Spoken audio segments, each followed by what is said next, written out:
क्या आप जानते हैं कि हमारे भारत में एक ऐसी जगह है जहां आधुनिक विज्ञान के सारे फॉर्मूले फेल हो जाते हैं।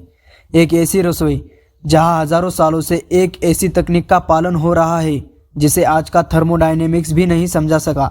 जी हाँ, हम बात कर रहे हैं महाप्रभु जगन्नाथ जी के मंदिर के उस दिव्य रसोई की जिसे दुनिया की सबसे बड़ी और सबसे रहस्यमय रसोई कहा जाता है।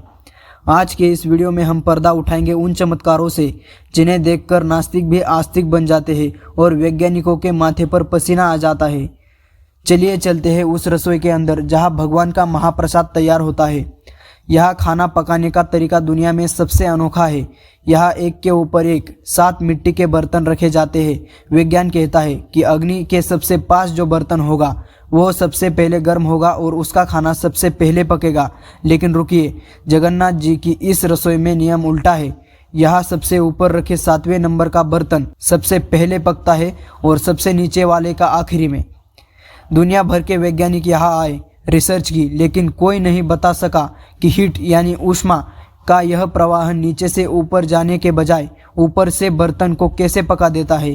क्या यह सिर्फ एक परंपरा है या प्राचीन ऋषियों का वो गुप्त विज्ञान जिसे हम आज भूल चुके हैं। अब बात करते हैं दूसरे बड़े चमत्कार की। जगन्नाथपुरी में भक्तों की संख्या कभी निश्चित नहीं होती। यहाँ कभी 20,000 लोग आते हैं तो कभी 20 लाख। लेकिन हैरानी की बात यह है कि यह प्रसाद उसी मात्रा में बनाया जाता है जो सदियों से तय है। इतिहास गवाह है कि आज तक यह महाप्रसाद कभी कम नहीं पड़ा, चाहे अचानक लाखों की भीड़ क्यों ना आ जाए। हर भक्त को तृप्त होकर प्रसाद मिलता है और जैसे ही मंदिर के द्वार बंद होने का समय आता है, प्रसाद अपने आप समाप्त हो जाता है। एक दाना भी बर्बाद नहीं होता। आज की सप्लाई चेन मैनेजमेंट और डेटा साइंस भी इतनी सटीकता से गणना नहीं कर सकती जितनी सटीकता से यह मंदिर हजारों सालों से चल रहा है। क्या यह जगन्नाथ जी की अदृश्य शक्ति नहीं है? दोस्तों, सनातन धर्म केवल पूजा पाठ नहीं बल्कि एक उन्नत विज्ञान है जिसे समझने के लिए केवल दिमाग नहीं, श्रद्धा की भी आवश्यकता है। जगन्नाथ मंदिर की यह रसोई हमें याद दिलाती है कि हमारी प्राचीन सभ्यता कितनी महान और वैज्ञानिक थी। जब दुनिया अंधेरे में थी तब हमारे पूर्वज प्रकृति के नियमों को अपनी मुट्ठी में बांध रखते थे।